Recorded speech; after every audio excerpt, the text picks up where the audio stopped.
Si teteh muntahin kayak model baut 5 biji. Saya sudah dikasih mahar 1 motor NMAX. Ini jenisnya santet. Santet gondomait. Total sekitar di atas 10. Awalnya kan memang offline, online jalan di rumah. Udah jalan semua? Betul, kita jalan di Shopee, di Lazada. Kamu di pasar, itu tahu nggak? Di sana itu nggak ada yang polos jualan. Harus dibentengin. Sedangkan kamu jualan itu tanpa ada pelindung sama sekali. Mati konyol kamu. Mati konyol, itu namanya kamu nyerahin diri. Ini kakak ada di belakang, ini kakak ya? Ada. Nah nanti sobat boleh nonton BTS-nya ya.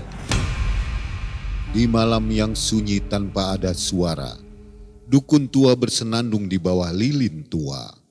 Segenggam tanah jadi media kutukannya. Mantra diucap dengan asap dupa menari di udara.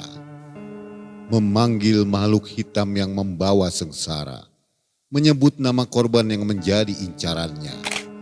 Santet, gondo, mayit. Dikirim dengan nyata.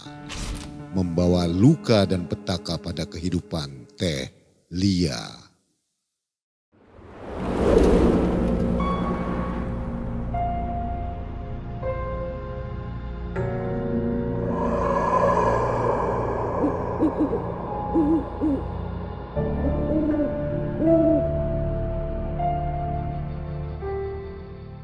Assalamualaikum warahmatullahi wabarakatuh. Waalaikumsalam warahmatullahi wabarakatuh. Apa kabar sobat Malam Mencekam yang ada di rumah, yang ada di luar rumah? Mudah-mudahan semua selalu sehat dan terima kasih sudah support Malam Mencekam ya. Sobat, hari ini sudah kita hadirkan ke studio dan siap berkisah untuk kita semua. Kisahnya di tahun 2018 ya. Namanya Teh Lia. Apa kabar Teh Lia? Alhamdulillah sehat.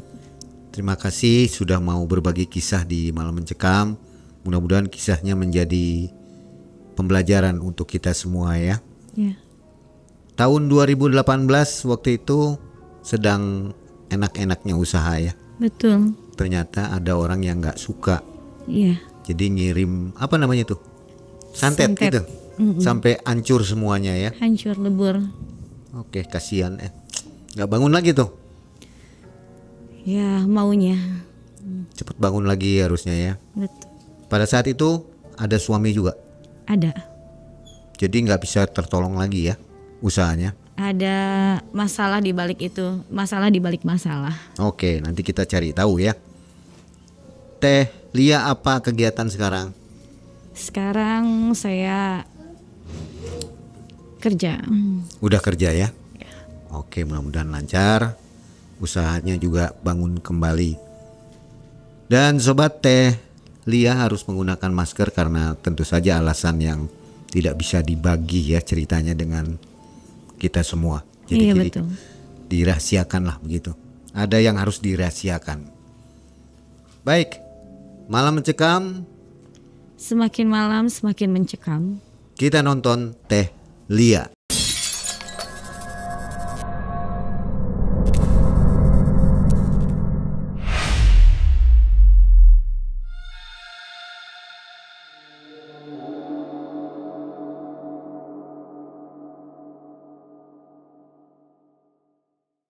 Begini Mang awal mula kejadiannya di tahun 2018 saya mulai usaha untuk bangun usaha konveksi.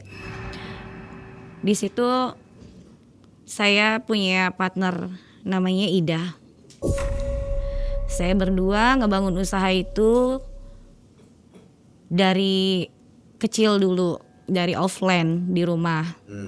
Dari situ kita punya reseller lumayan banyak, hanya hitungan bulan. Jadi jalannya lancar banget lancar. Apa itu produknya?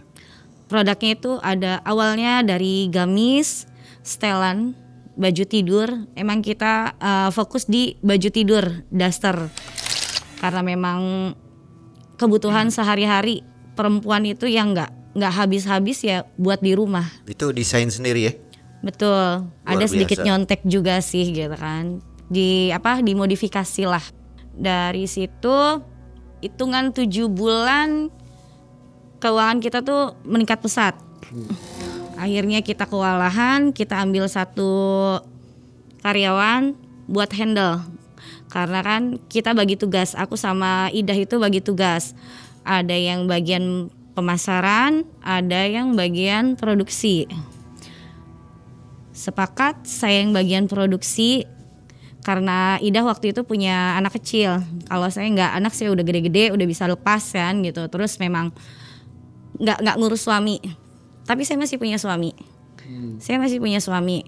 Cuman kondisinya rumah tangga saya dari 2011 itu nggak bagus karena suami saya punya istri muda. Dari situ kita ngerambah ke offline-nya, ke pasar besar. Di di Kabupaten Cirebon ada pasar besar. Kita coba sewa kios di sana, lapak bukan kios ya. Kalau kios itu mahal banget. Lapak aja juga lumayan 23 juta. Untuk hari Selasa, Jumat dan Sabtu. Dari situ itu udah masuk di tahun 2019. Sudah mulai jualan online belum itu? Awalnya kan memang offline, online jalan di rumah. Udah jalan semua? Betul, kita jalan di Shopee, di Lazada, itu udah ada. Ada yang manage, itu ada yang manage, namanya Mbak Hoti. Dari situ, bagian di pasar itu sebenarnya partner saya Ida. Cuman pas di bulan kedua produksi meningkat. Produksi meningkat yang tadinya sebulan kita tuh 3 kali produksi. Akhirnya seminggu sekali di bulan keempat. Nginjek di bulan kelima itu seminggu bisa sampai 2 kali. Karena apa? Karena request dari, kan kalau di pasar itu tuh gini Mang yang belanja itu bukan wilayah Cirebon aja, dari mana-mana. Dapat order lumayan besar, 1000 piece waktu itu. Itu omset udah berapa tuh Teh? Omset bulan apa per minggu? Ya per bulan. Kalau per bulan itu omset udah di sekitar 200-300 itu kena. Oh gede ya? Ya, 2 kali lipat dari modal. 2 kali lipat dari modal. Dalam setahun aja kita udah bisa beli pickup cash. Udah bisa 3 kali muter barang. 3 kali muter barang yang tadinya kan kalau yang namanya kita usaha itu kan 1 modal, 2 modal, 3 kali lipat modal. Nah itu udah 3 lipat. Udah 3 lipat. Udah enak lah pokoknya, udah enak banget.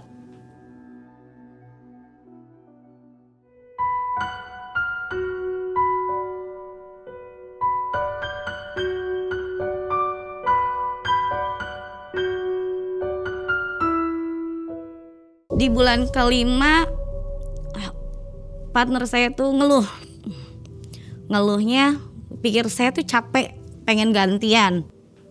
Dia bilang, Mbak, sebelah kanan kiri belakang depan enak katanya. Cuman itu aja tuh di pojok situ, si ibu itu yang pendek katanya gitu. Loh kenapa dah, saya bilang. Nggak ngerti Mbak, cuman dia aja yang diajak ngomong susah. Tatapannya tajam terus. Cuman dia bilang, ini bukan tempat kamu. Kamu orang baru. Dari situ saya bilang gak usah didengerin deh dah. Namanya juga kita tuh dagang itu pasti ada saingan. Apalagi mereka orang lama, kita orang baru. Jangan kebawa suasana. Judulnya kita mah lagi cari rezeki gitu. Nah udah dari situ dia nggak tahan. Memang karena anaknya itu apa ya, dia tuh orangnya pendiam, formal banget lah gitu, nggak pintar bergaul. Terus saya bilang gini, Udah ada seminggu dia ngeluh terus. Dia dikasih makanan. Cuman dia takut nggak dimakan. Si ibunya mungkin tambah tersinggung. Dari situ, ya udah gini aja deh, kita rolling. Rolling gimana Mbak, katanya. Kita rolling aja. Kamu yang ngurus produksi, aku yang jaga di pasar, aku bilang gitu kan. Rolling itu terjadi di akhir bulan kelima. Di akhir bulan kelima, aku kan kerepotannya aku anak 4. Anak 4 itu aku ngurus sendiri tanpa bantuan suami. Karena suami kan punya istri muda, fokus sama yang muda. Tapi saya gak peduli, bodo amat gitu kan.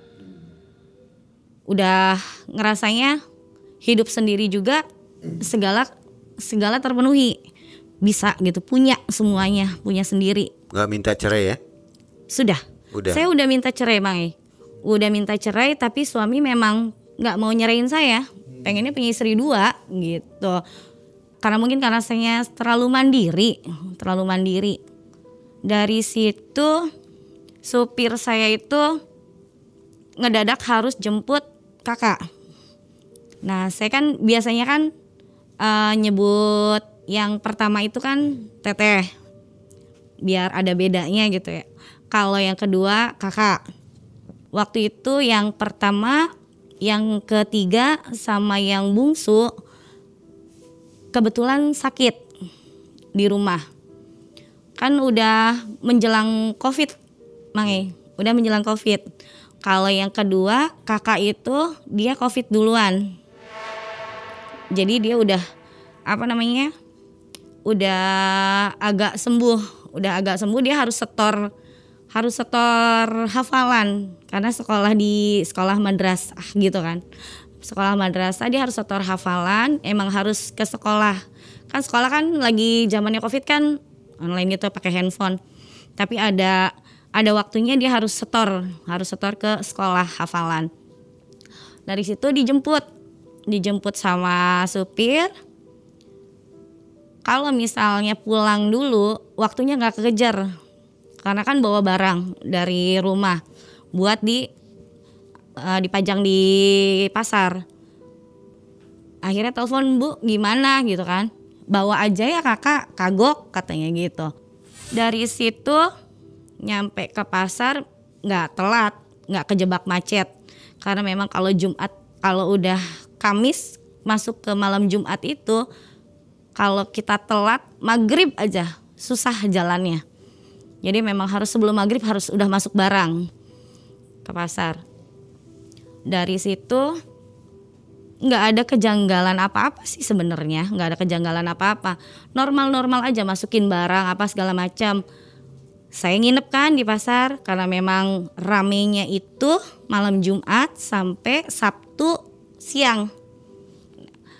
Dari situ anak aku pulang, nyampe rumah itu tiba-tiba dia ngerasa yang menggigil segala macem, nggak karuan badannya.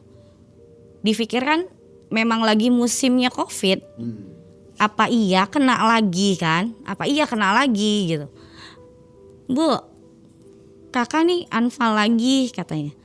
Karena kan memang dia ada riwayat sesak nafas juga, Anfal gimana? Saya bilang itu, nggak tahu katanya. Video call, wah ini mah harus dibawa ke rumah sakit. Dibawalah ke rumah sakit. Sekitar jam 9 malaman. Dibawa ke rumah sakit. Matanya itu langsung melotot kejang-kejang. Ada apa ini anak ya? Jadi kan gimana emang nggak fokus lah saya, yang namanya dagang udah gitu, udah menjelang rame, pulang pun nggak bisa, susah. Kalaupun saya harus jalan ke depan dari dalam pasar itu jauh ke depan, dan posisinya pasti macet total. Akhirnya kan yang nungguin sementara semalam itu adik saya nungguin. Yang herannya itu Anak gak bisa tidur, padahal udah dikasih obat, udah diinfus, udah apa. Kata adik saya tuh makan aja gak mau, nelen air aja ngejerit sakit. Jadi bingung di situ. Akhirnya nginjek pagi, udah pikiran gak tenang, rolling lah saya sama Ida. Dah di pasar dulu deh, si kakak masuk rumah sakit. Oke deh mbak. Dari itu saya pulang naik elep karena nggak bisa bawa kendaraan pribadi, susah. Saya pulang nyampe rumah sakit, itu posisinya anak tuh diajak ngomong aja apa ya, nggak karuan. Dia cuman bilang bun sakit. Saya konsultasi sama dokter anaknya, padahal itu rumah sakit bagus di Cirebon, cuman emang salah satu rumah sakit tua ya. Enaknya gimana nih dok? Dia ngeluh aja sakit kepalanya sama perutnya. Ya udah kita ronsen aja deh besok. Kita lihat dulu ini obat nih mempan nggak. Di hari kedua itu coba di ronsen.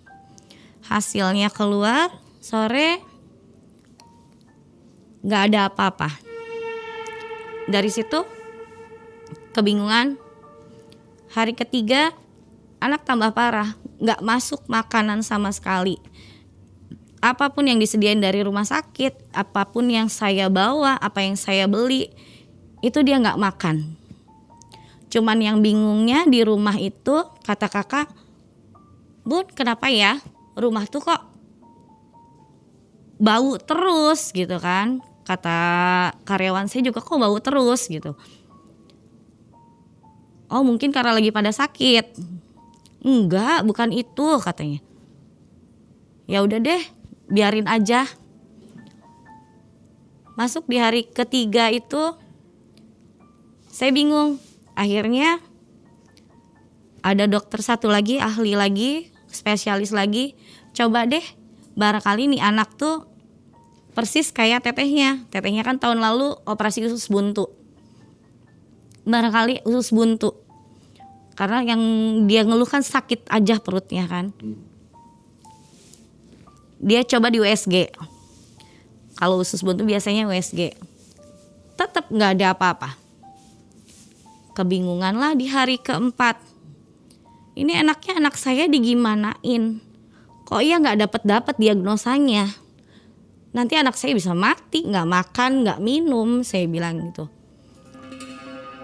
Dari situ coba deh. Karena demamnya itu cuman dari perut sampai kepala. Perut ke bawah itu dia dinginnya minta ampun. Jadi bingung. Di kamar itu AC dihidupin salah, dimatiin salah, tidur juga enggak. Matanya di malam kelima itu udah menghitam, bibirnya udah ngebiru. Otomatis Mang saya tuh jadi orang tua tuh stres. Saya bikin status iseng di malam kelima tuh. Minta doanya biar anak saya sembuh. Besoknya ada beberapa yang komen, Mbak, kayaknya jangan ke rumah sakit deh. Jangan medis aja. Coba yang non medis. Loh kenapa? Kelihatannya nggak normal ini anak Mbak nih, nggak normal. Itu salah satu pelanggan saya yang dulu juga dia pernah usaha di sebut aja namanya Teh Hani. Teh Hani itu telepon karena dia kasihan sama saya. Yang dia takut Bang nasib saya sama dia. Anaknya sampai nggak ada. Dia bilang gini, Mbak, jangan nggak percaya. Dagang di pasar itu tuh saingan tuh nggak saingan sehat. Apalagi Mbak tuh pedagang baru. Dan Mbak tuh salah tempat. Kalau pedagang baru tuh Mbak tuh harusnya di depan. Jangan di dalam. Blok D itu khusus untuk orang-orang lama. Dan rata-rata itu yang jualan di situ turun menurun. Kenapa tempat kiosnya Mbak itu logikanya gini loh, strategis. Tapi kok nggak ada yang sewa? Masuk akal nggak Mbak? Iya juga ya, saya bilang. Maksudnya nggak ada sewa, gimana itu? Jadi posisinya tusuk sate. Kalau kita nempatin kios itu, kalau saya penghuni asli orang sana dan keturunan yang biasa jualan di pasar itu enak. Karena dari segala penjuru itu kelihatan. Pasti jadi jadi sorotan. Jadi yang namanya pelanggan masuk dari kanan, dari kiri, dari depan, dari belakang, itu pasti nemu kios kita tuh. Dan pasti laku. Strategis. Betul. Tapi banyak orang-orang nggak mau pakai. Nggak mau pakai. Tanda tanya ya. Tanda tanya di situ.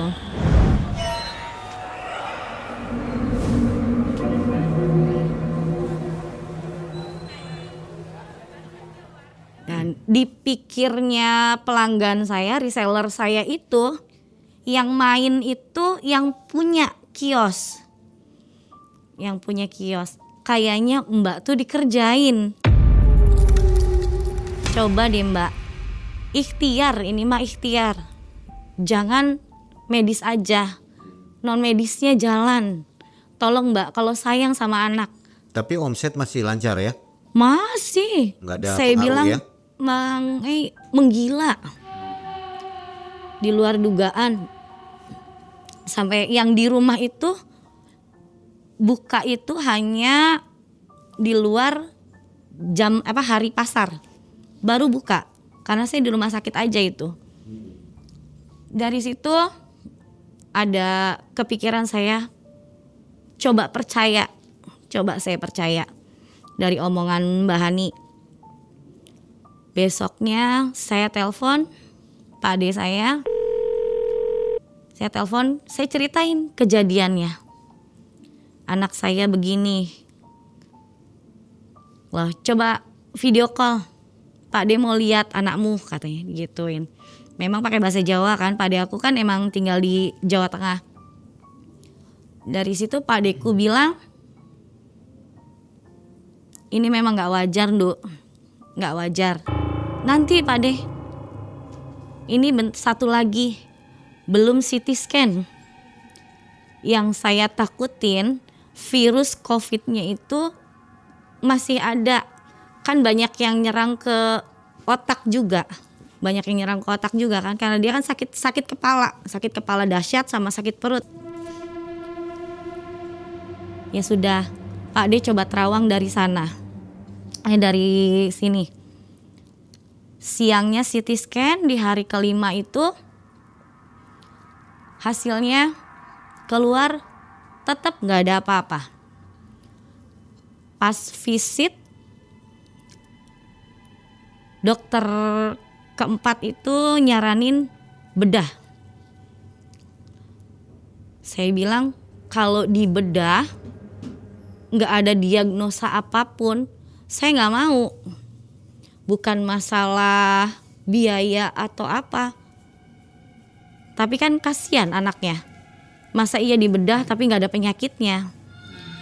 Dokternya bilang memang ada beberapa kasus untuk usus buntu itu tidak terdiagnosa, tidak terdeteksi. Tapi kalau misalnya ibu memang keberatan, kita ya pihak rumah sakit nggak memaksakan.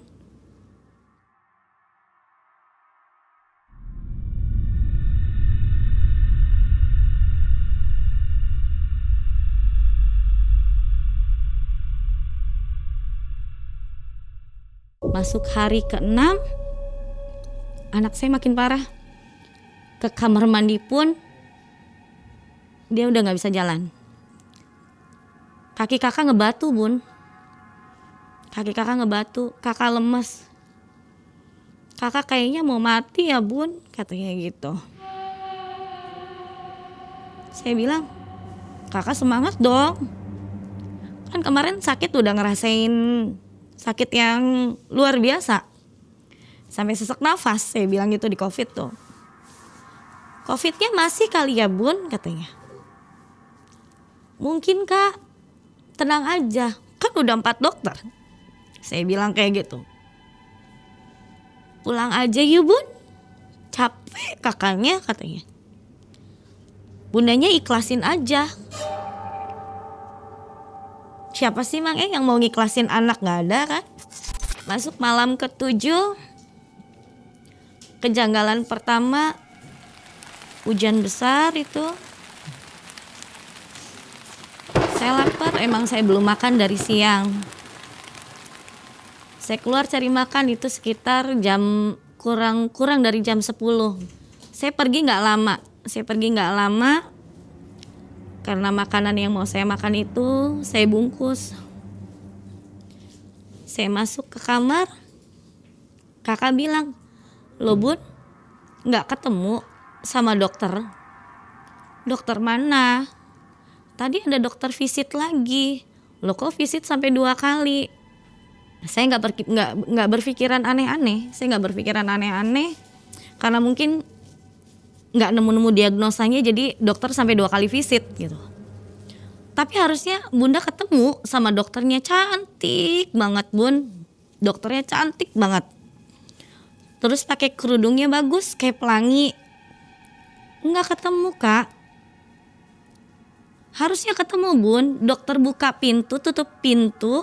Berapa detik kemudian bunda masuk, harusnya ketemu depan pintu sama dokternya.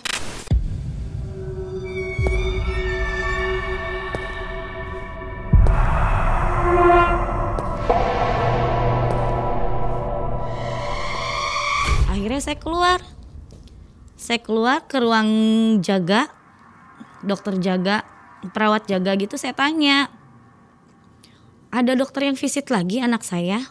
Perempuan, barangkali dokter yang lagi PKL kayak gitulah ya, dokter-dokter baru. Taunya bilangnya gak ada, kan tadi udah visit bu. Jadi iya, visit itu tadi habis Isya. Gak ada bu. Waduh, kata saya tuh, kenapa jadi horor? Saya bilang.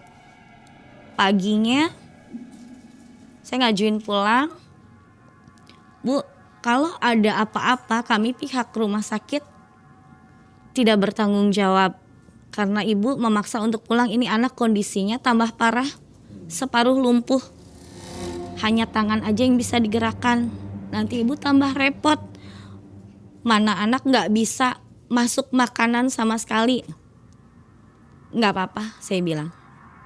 Saya punya sahabat bisa ngerawat dia di rumah.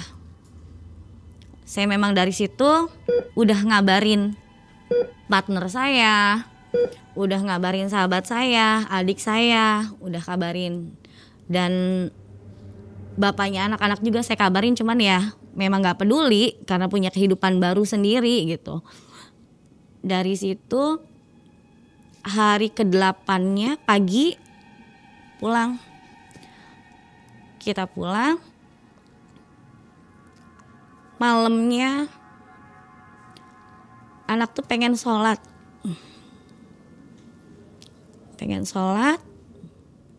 karena ngelihat kakaknya tahajud duluan. Karena lihat teteh ya, yang anak saya yang pertama itu tahajud duluan. Aku juga mau tahajud kak. Baru di rakaat pertama dia ngejerit. Cuman saking saya lelahnya, saking saya nggak tidur, saya nggak dengar anak ngejerit. Dia bilang perutnya itu kayak diikat, buka mukenah aja dia susah. Itu baru rakaat pertama, baru baca Al-Fatihah, belum nyambung ke surat pendek. Boro-boro selesai, boro-boro gitu, nggak jadi sholat. dibantuin lah sama tetehnya. Udah doa aja dalam hati. Anak yang ketiga, abang itu bantuin karena memang dia udah susah jalan. Pindahinlah ke kasur depan TV karena dia nggak mau di kamar. Ketakutan terus. Ketakutannya minta ampun. Dibangunin saya sama anak cowok, yang cowok, sama abang, bun bangun, kakak kesakitan. Dari situ saya telepon partner saya, dah jadi besok tolong kasih tahu abah bawa sahabatnya ke rumah. Malamnya itu Pak D saya bilang jangan sampai lewat asar, harus udah selesai. Percaya nggak percaya saya harus jalanin karena medis udah nggak ada harapan. Jadi saya harus ikhtiar yang lain, harus pasrah. Saya pengen anak saya sembuh, itu aja. Makanya saya langsung ngubungin partner saya, suruh bawa sahabat abahnya. Di pagi hari datang, saya manggilnya Mang. Ke spiritualnya saya panggil Mang. Dia langsung bilang, Neng, Mang gak sanggup ini kalau sendirian. Kenapa Mang? Banyak sekali. Bukan di badan aja. Ini di rumah tuh ditanam. Ditanam apa Mang? Saya bilang. Di musola ada. Di kamar depan ada. Di kamar ujung ada. Sama di depan nih. Yang parah. Mang gak kuat. Auranya kenceng banget. Yang di musola sama yang di depan. Total sekitar di atas 10. Saya pikir, apalagi ini? Emang apa? Ini jin yang mau bawa anak ini ke alam yang lain. Kamu punya musuh? Saya gak pernah bermusuhan sama orang. Dari situ Mang manggil temannya lagi dari keraton yang berbeda, yang lebih tua. Saya panggil dia Bibi karena perempuan. Bibi datang, dia berhenti dulu di depan, nggak langsung masuk. Kenceng banget auranya di depan pohon mangga katanya. Ada apa ya Bi? Ini jenisnya santet gondomayit. Masuk Bibi, saya langsung nanya, gondomayit itu apa Bi? Gondomayit itu artinya kamu mau dibawa ke alam yang lain.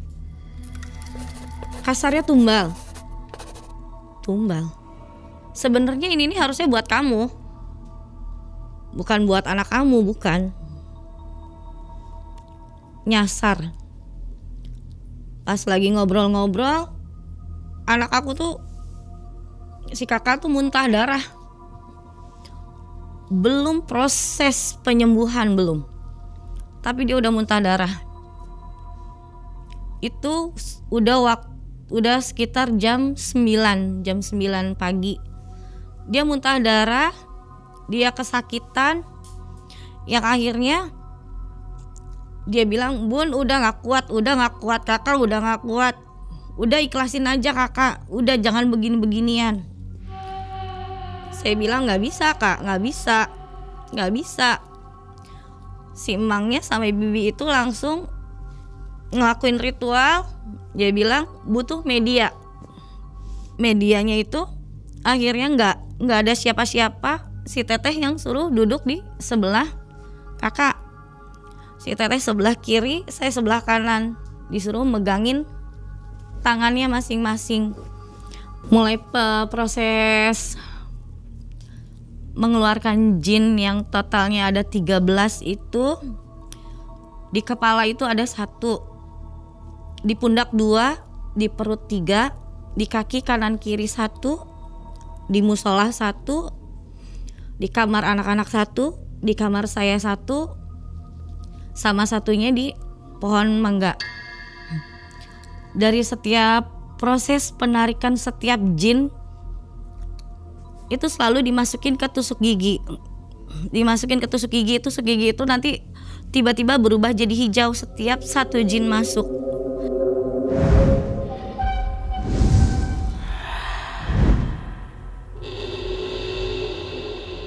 Dari situ ini jenisnya itu ular sama monyet. Kamu di pasar itu tahu nggak? Di sana itu nggak ada yang polos jualan, harus dibentengin. Sedangkan kamu jualan itu tanpa ada pelindung sama sekali. Mati konyol kamu. Mati konyol, itu namanya kamu nyerahin diri, bukan cari rejeki.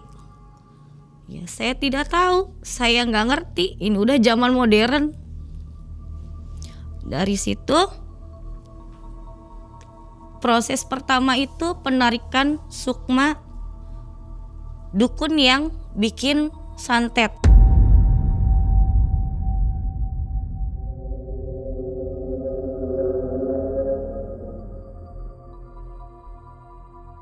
Sang dukun yang ngirim santet itu masuk ke sukmanya Abah. Ada interaksi dengan bahasa Jawa kuno, kayak bahasa Sansekerta kayak gitu. Itu saya nggak ngerti sama sekali. Justru anak saya, si kakak itu yang ngerti. Tapi kalau terdengar sama anak saya itu bahasa Indonesia biasa. Yang ada, biarin anak ini ikut saya. Udah ditumbalin, udah diserahin. Saya sudah dikasih mahar 1 motor NMAX. Dari situ saya bilang, ngomong apa dia? Waktunya cuman sebentar lagi. Nggak masalah, saya bilang gitu. Cuman NMAX aja saya kasih kamu, saya bilang. Saya ganti rumah ini, saya ganti, saya bilang gitu. Lepasin anak saya, lepasin anak saya. Jangan kamu bawa anak saya lebih baik kehilangan semuanya daripada kamu ambil anak saya bilang kayak gitu. Enak berapa sih harganya? Rumah ini 1,5 miliar ambil, saya bilang kayak gitu. Saya lebih baik gak punya apa-apa, yang penting anak saya lepasin, saya bilang gitu. Cuman anak saya bilang, Bun tenang. Dia udah bisa ngomong, Dia komunikasi sama yang di bahunya itu. Yang di bahunya itu jenisnya katanya monyet. Jenis monyet. Dia bilang ada yang jagain kakak kok 2, ada jagain kakak 2 katanya gitu. Kakak mah gak akan dibawa sama yang di perut ini, katanya digituin. Tenang Bun, ketahan katanya. Ketahan kok katanya. Ketahan gimana kak? Bunda gak ngerti. Dari situ perjanjian antara dukunnya yang ngirim santet itu sama Bibi. Bibi bilang, saya bayar berlipat ganda, kamu ikut saya. Terus dia bilang, jaminannya apa? Jaminannya kepala saya. Di mana titiknya? Di mana titik lemahnya? Titik lemahnya tuh ada di depan sama yang di musola. Tapi yang di musola itu dia udah pindah ke pundaknya anak saya. Dia udah pindah. Dia nggak mau ngelepas. Jadi kayak yang berantem sama yang monyet 2 itu gitu kan. Di luar nalar saya dong kayak gitu. Di luar nalar. Ya akhirnya minta media satu lagi. Suaminya Idah itu bantuin teteh bantuin teteh di belakangnya teteh karena memang teteh juga kan lemah. Dari situ dia itu mau ngeluarin yang ngehambat yang di perut. Itu jenisnya ular. Jenis ular yang udah ngebelit, udah ngumpul jadi satu. Yang di kaki itu udah ngumpul semua di perut. Jadi 5 jin itu, 5 jin. Nah, suaminya Ida itu langsung komunikasi, kakak tolong pegang erat tangannya teteh, pegang erat karena mau dikeluarin. Setelah itu proses dengan doa apa saya tidak mengerti, sama sekali nggak ngerti. Saya cuma megangin tangan anak saya yang segitu panasnya minta ampun, udah berasa kebakar. Apalagi si teteh itu kan putih banget ya, sampai kulitnya merah dia tuh.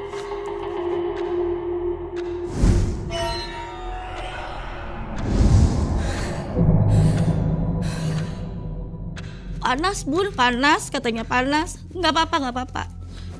Dibantuin sama om katanya, dibantuin. Yang keluar dari mulutnya anak saya itu lagi-lagi butiran kayak butiran pasir warna hijau kayak gitu. Yang mengerikannya malah dari mulut si teteh muntahin kayak model baut, nggak tahu paku, pokoknya dia berbentuk seperti itu 5 biji. Sampai bibirnya kanan kiri itu agak sobek. Otomatis saya ngejerit dong.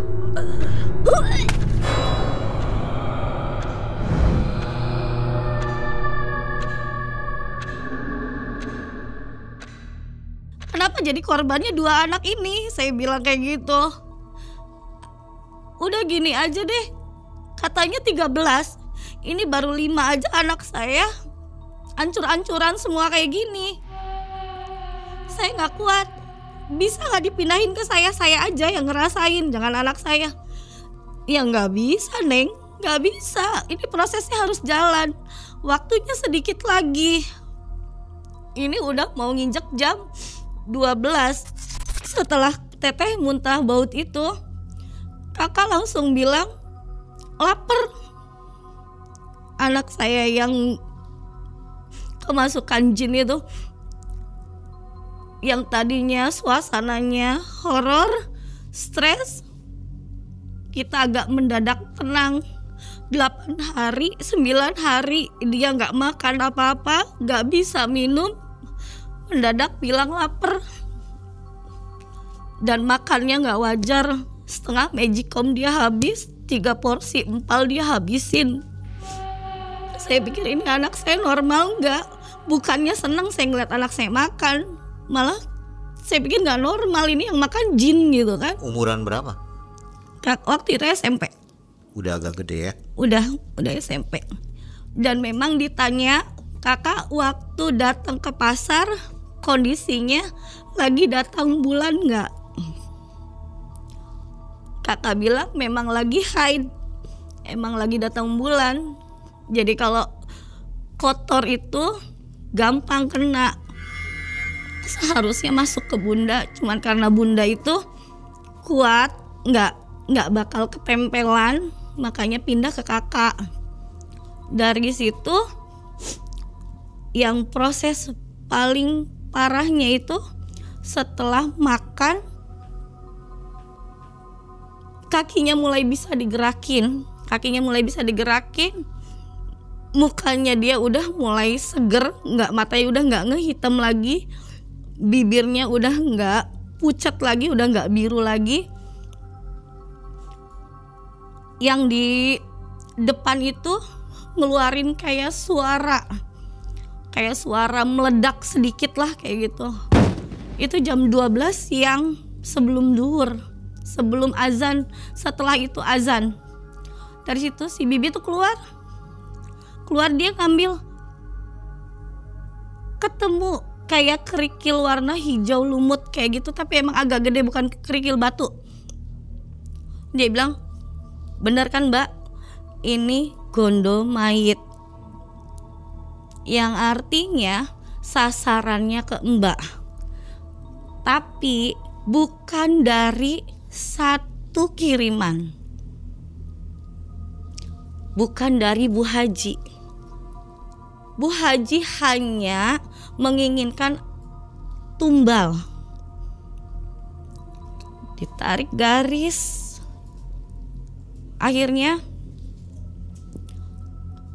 ada dua kemungkinan. Ini dua kiriman yang berbeda. Kalau untuk yang di depan itu memang kiriman dari istri muda suami saya. Karena pengen saya hancur usahanya, saya pisah sama suami, ada harta gono gini yang dibagi. Bisa taunya dari situ ternyata tarik sukma itu belum selesai. Si dukunnya itu memang masih ada di Abah. Dan itu bilang ada keterkaitan kerabat Bu Haji itu sama istri muda suami. Makanya kenapa nyerang habis-habisan, dari iri usaha sampai yang urusan kekeluargaan. Akhirnya apa, mereka ya bersatu itu buat ngehancurin saya. Dari situ Mereka saling kenal? Masih kerabat. Sampai saya telepon suami, tolong pulang, kondisi anak kamu ini kacau balau. Dia gak mau pulang. Saya bilang ini kelakuan istri muda kamu. Dia gak percaya. Dari situ. Dan saya tepatin janji, saya kasihin apa yang saya punya. Maksudnya hartanya dikasihin? Saya kasih rumah, saya karena udah ngucap. Karena memang harus maharnya. Artinya ngasihkan itu supaya nggak diserang lagi gitu maksudnya? Bukan, karena memang udah, kalau yang namanya udah tumbal di malam Jumat Kliwon itu kan nggak bisa ditarik, harus ditukar mahar. Karena nggak bisa dibalikin. Udah dibeli, udah ada perjanjian. Bahasanya seperti itu, Mang E. Saya pun nggak ngerti. Rumahnya Ya, dikasihkan ke siapa? Dikasihkan ke mereka bertiga. Apa aja yang dikasihkan tuh? Saya kasih sertifikat rumah. Berikut Saya keluar. isinya? Betul. Dan sekarang saya cuma tinggal di kontrakan kecil. Terus usahanya? Usaha ya Berhenti dong. Uang saya nggak ada. Setelah kejadian itu nggak ada lagi serangan? Nggak ada. Adanya juga saya kena tipu usaha. Sehat kakaknya? Alhamdulillah sehat. Tapi sekarang akhirnya kakak kayak tipikal indigo. Ini kakak ada di belakang ini kakak ya? Ada. Nah nanti sobat boleh nonton BTS-nya ya, karena nggak boleh ditayangkan di acara reguler karena masih di bawah umur ya.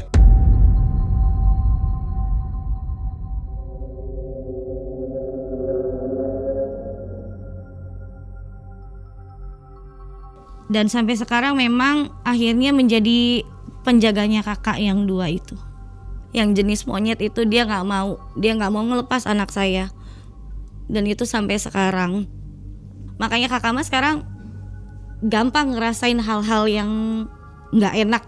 Oh, jadi nggak mau pergi ya, nempel Nggak, terus. nggak Tapi mau. baik gitu ya. Baik. Selepas itu langsung usaha nggak mau lagi ya? Saya Males atau berat? trauma. Karena kan apa ya Mang hitungan berapa hari itu aja kita nggak produksi. Kesatu, kedua ada pesanan orang Tulung Agung namanya Pak Andre. Pak Andre itu nipu kita Kena lagi berapa juta? 220. Pesen tapi nggak dibayar gitu. Tinggal satu nota. Notanya 480, dia bayar baru 260, tinggal nota 220. Yang akhirnya saya harus, kan saya partneran sama Ida, harus saya bayar dong, saya kembalikan. Kalau Ida masih berjalan usahanya? Ida masih sampai sekarang. Lalu si ibu yang musuh di lapak itu gimana nasibnya? Kalau untuk nasibnya ya dia baik-baik saja. Nggak merasa terganggu si ibunya? Nggak ada. Nggak merasa berdosa begitu? Nggak ada. Cuek-cuek aja? Cuek-cuek, karena saya nggak kesana lagi setelah itu. Kita tutup total. Jadi nggak dikirim balik ya serangannya itu? Nggak. Serangan si karena Bu Haji. tipikalnya harus mahar dibayar mahar. Baik, Teh Lia ya. Iya. Mudah-mudahan segera kembali lagi ya usahanya, rame lagi. Jadi jangan putus asa begitu. Iya. Segera bangun lagi. Tapi Teteh dan Kakak sehat ya? Sehat. Mudah-mudahan gak ada serangan lagi dari Bu Haji juga ya. Ternyata untuk usaha yang segitu besar ataupun usaha kecil sekalipun ya, tetap ada serangan ya. Saingan. Ada yang apa namanya nggak suka begitu. Betul, saingan apalagi di bisnis. pasar ya. Iya. Jadi lebih baik online dong kalau gitu. Memang zaman sekarang sih amannya kita online aja. Online-nya jadi orang nggak lihat, tapi kelihatan juga sama tetangga. Rame sih ya. Nggak begitu kelihatan karena kan kita kerjasamanya sama ekspedisi. Ya tetap aja packing segala macam kan harus Betul. butuh orang banyak. Jadi Tapi kelihatan lebih aman. minimal lebih aman. mengurangi lah ya. Iya. Kalau di pasar memang berat. Terus sama perkembangan sih, kalau namanya kita berkembangnya terlalu cepat, terlalu pesat, yang iri banyak. Tak pernah terbayangkan oleh Teh Lia, rasa iri bisa berubah jadi senjata maut. Malam itu, anaknya terbaring lemah. Tubuhnya dingin. Seolah semua penderitaannya akan segera berakhir. Santet gondom mayit yang seharusnya untuk Teh Lia malah menyasar tanpa ampun. Dan dalam kesendirian, Teh Lia melawan gelap. 13 jin berhasil diusir. Tapi bayangannya tak pernah benar-benar pergi. Info untuk sobat semua yang belum mencet tombol gabung dan belum masuk ke member area, silakan jalan-jalan di situ untuk nonton kisah-kisah yang tidak ada di video regular ya. Karena di sana ada kisah mistis yang tidak bisa ditampilkan di sini. Oke, mudah-mudahan sobat suka dengan fitur tambahan dari Malam Cekam.